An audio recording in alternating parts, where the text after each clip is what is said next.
የሌለው የኃጢአት ትንሽ የለው። መርዝ ከሆነ ይገላል፣ ኃጢአት ከሆነም ይገላል። ስለዚህ ውሸትን ሰው ዛሬ አቀሎታል። ኃጢአት የሚመስለው ወይ መግደል ወይ ዝሙት ብቻ ነው የሚመስለው፣ ወይ መስረቅ ነው።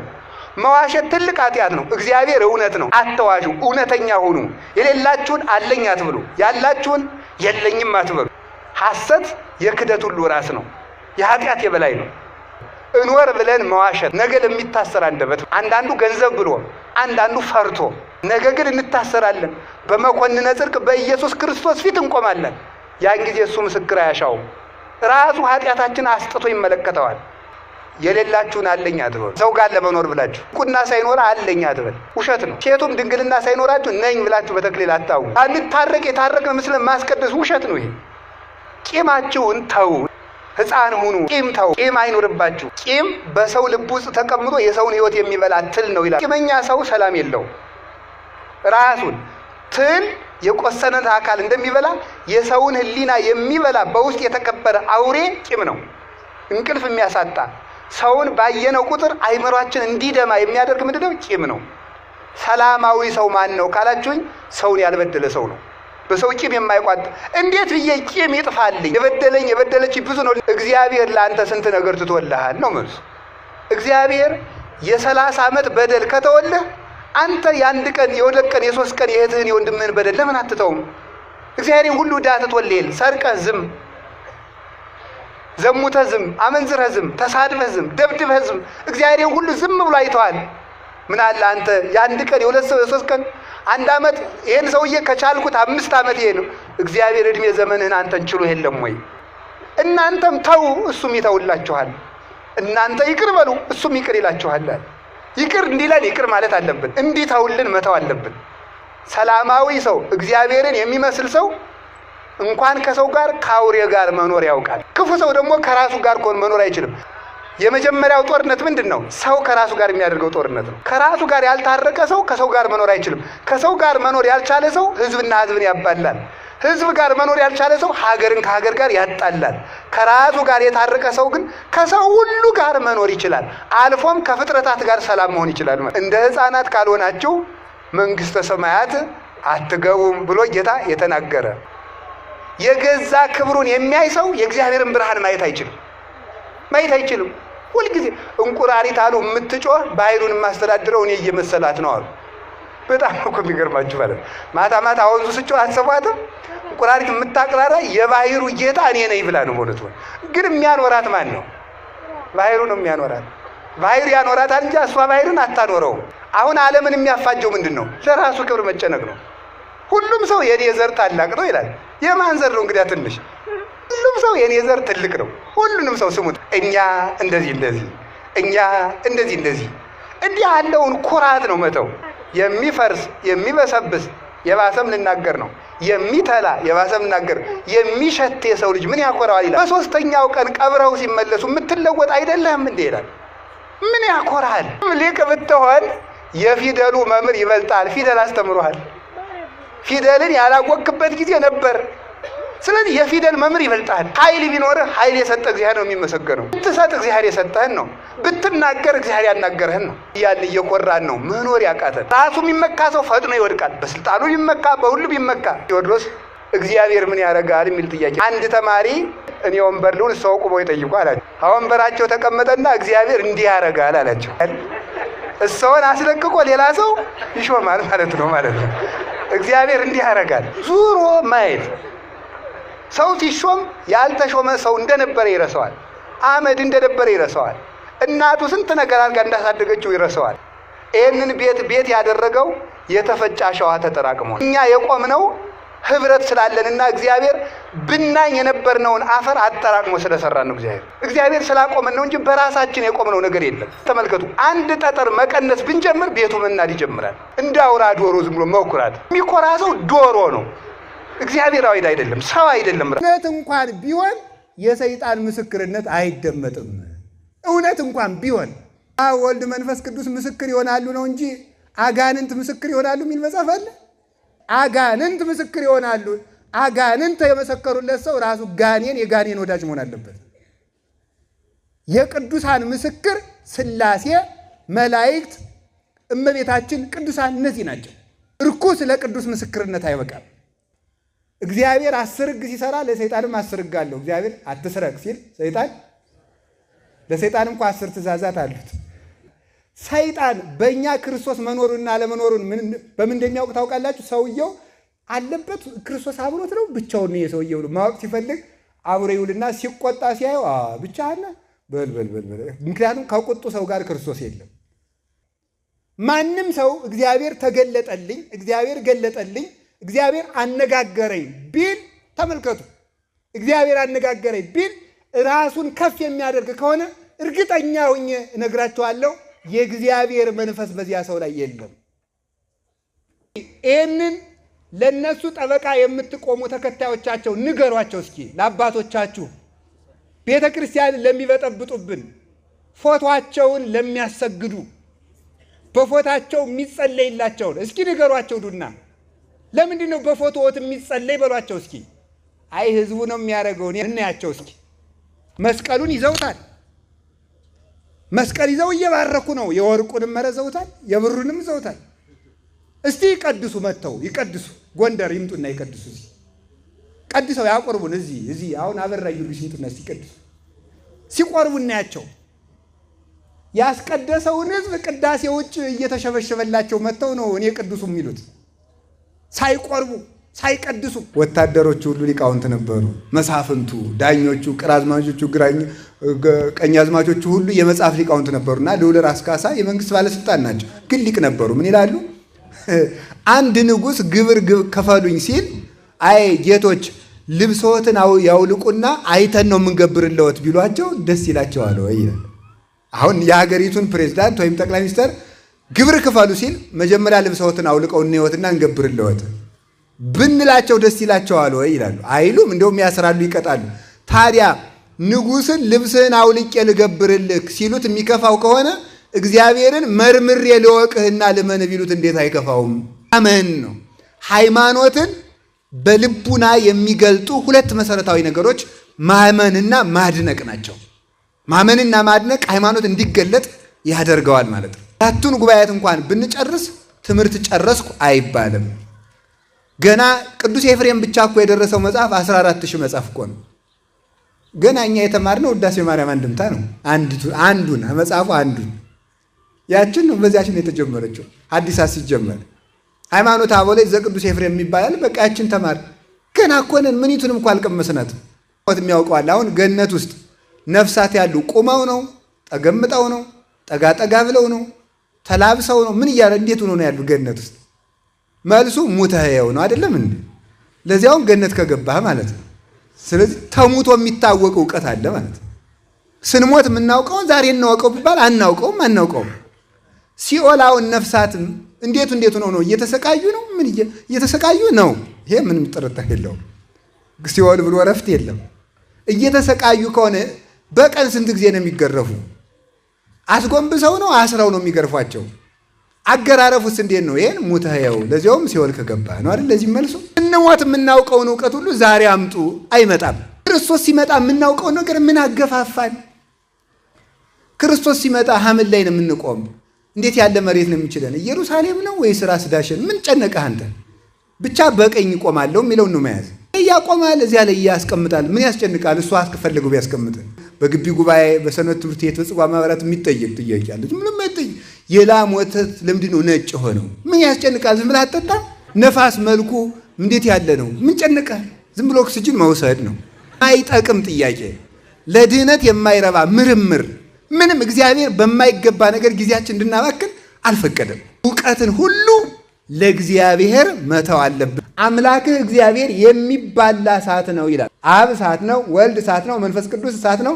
አንድ የሕይወት እሳት ነው። የምታውቁትን ያህል አውቃችሁ ሌላውን ለእሳት ስጡት ማለት እሳት የተባለ እግዚአብሔር ነው። ሌላውን እግዚአብሔር ያውቃል በሉ ማለት። ሕፃን በእናቱ ማህፀን ውስጥ እያለ አባቱ ቀይውን ጥቁሩን ያውቀዋል? አያውቀውም። ስለዚህ ምን ማድረግ አለበት? ቆይቶ ነው የሚያውቀው ማለት ነው። ቆይቶ ነው የሚያውቀው። ስለዚህ ምን ማለት አይኑ ከፍ ሲል ያውቀዋል። እዚያ ሲንከባከበው አይቶ ደግሞ በትክክል ጎረቤት ሁሉ ስለሚንጋጋ አባቱ የትኛው እንደሆነ አያውቅም። ሲታቀፈው ቆይቶ እንዲያብሎ ነው የሚያውቀው ማለት ነው። አባቱን ግን ልጁ አባቱ መኖሩን ስላላወቀ አባቱ የለም አለ። እኛ ስለ እግዚአብሔር ስለማናውቅ እግዚአብሔር የለም አይባልም። ስለዚህ ልጁን ለማወቅ ከእናቱ ማህፀን መውጣት እንዳለበትና ማደግ እንዳለበት እኛም ከኃጢአታችን ማህፀን ከኃጢአታችን ሞራ ወጥተን በቅድስና ስናደግ እግዚአብሔርን በሚገባ እንደሚገባን መጠን እናውቀው ዘንድ አለን ማለት ነው። አሁን እኔ ሜዲካል ዲክሽነሪ የምትባል ዲክሽነሪ ያለች መዝገበ ቃላት አሁን እሷን ገዝቻለሁ። እንግዲህ እሷን እያነበብኩ የውስጥ ደዌ ስፔሻሊስት መሆን እችላለሁ? ይቻላል ወይስ ንገሩኝ? ኑና እንግዲህ ሰርጀሪ ልስራችሁ። ነውር አይደለም እንዴ? ዲክሽነሪ ገዝቶ ሊቅ የሚኮን ከሆነ ታዲያ ማን ዩኒቨርሲቲ ይለፋል?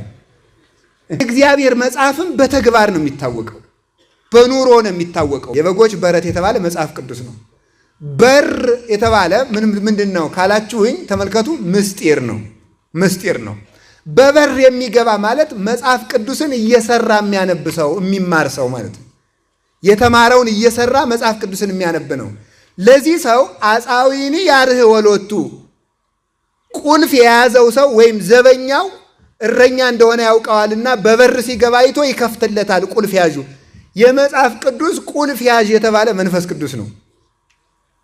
ስለዚህ እየሰራ ወደ መጽሐፍ ቅዱስ ለሚመጣ እየጸለየ እየሰገደ ስርዓቱን ጠብቆ እየተማረ ለመጣ መንፈስ ቅዱስ ምስጢሩን ይገልጥለታል ማለት ነው።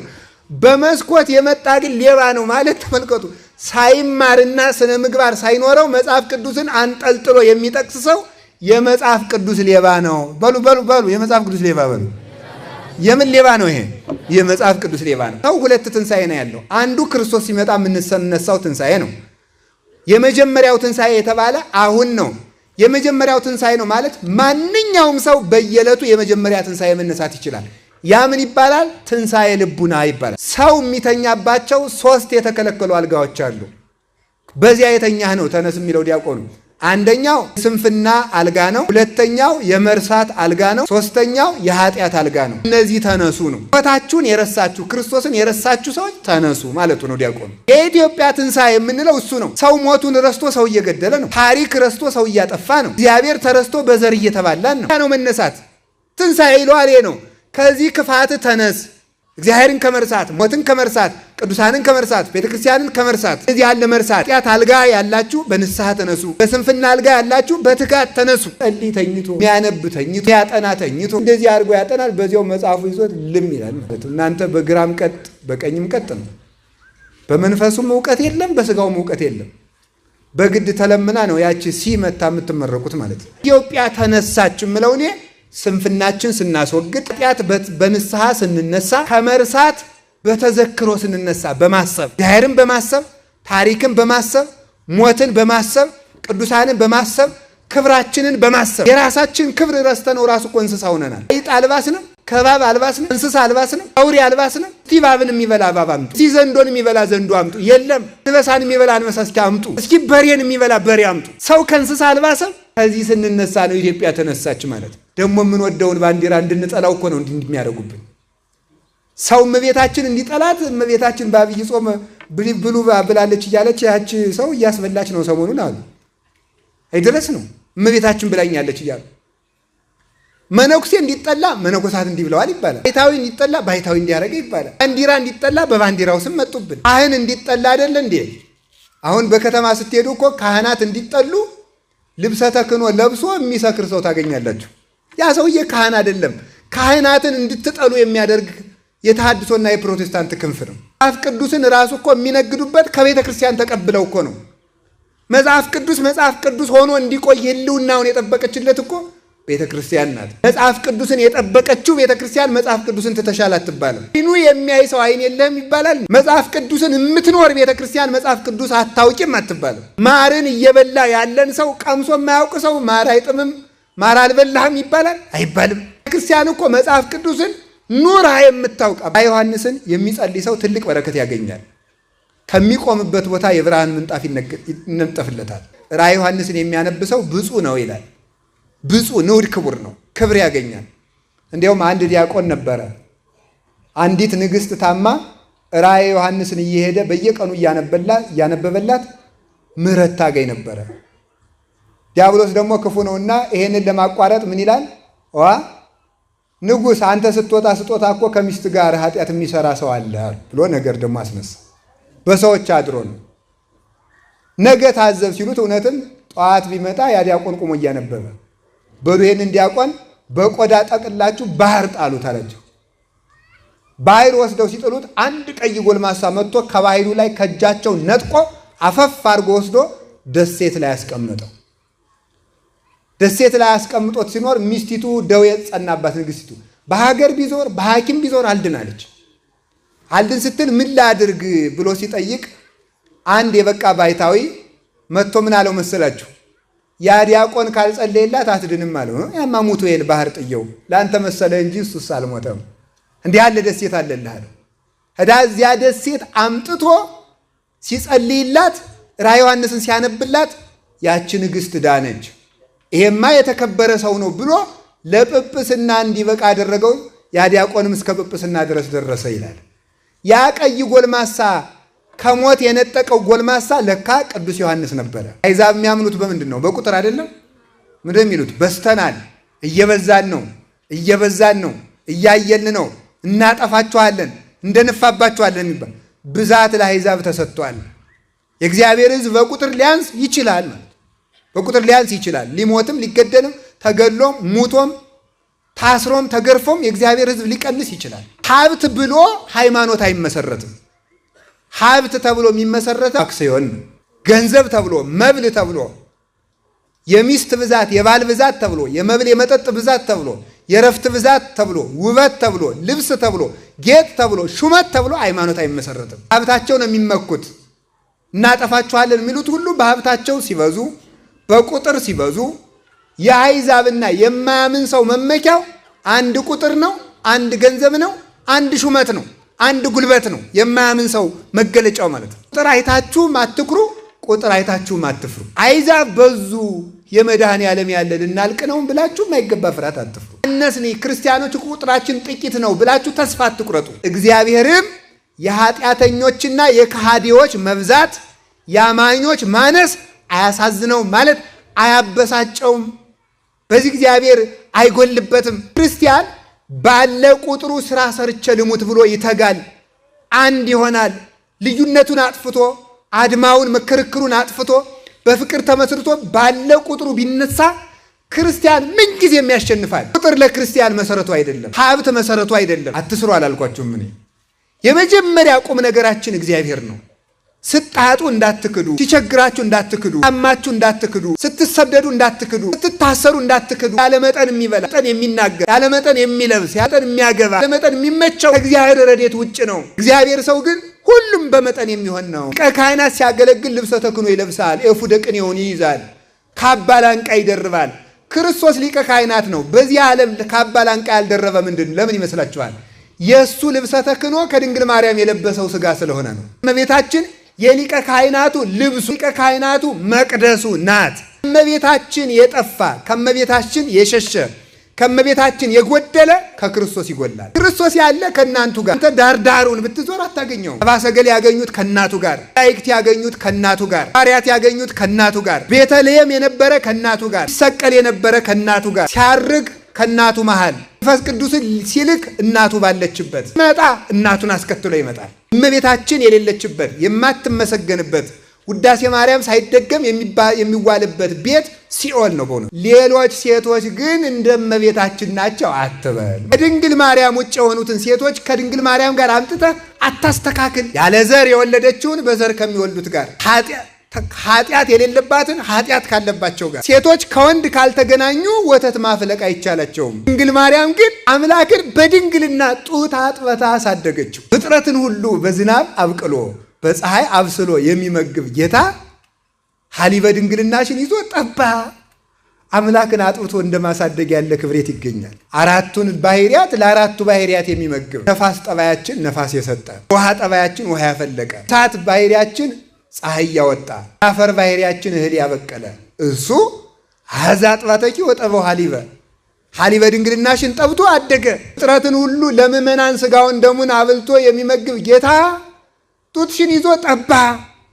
ለዚህች ድንግል የሚሰጠውን ክብር ሌላ እሷ እንደ ማንኛውም ሴታት አትበል።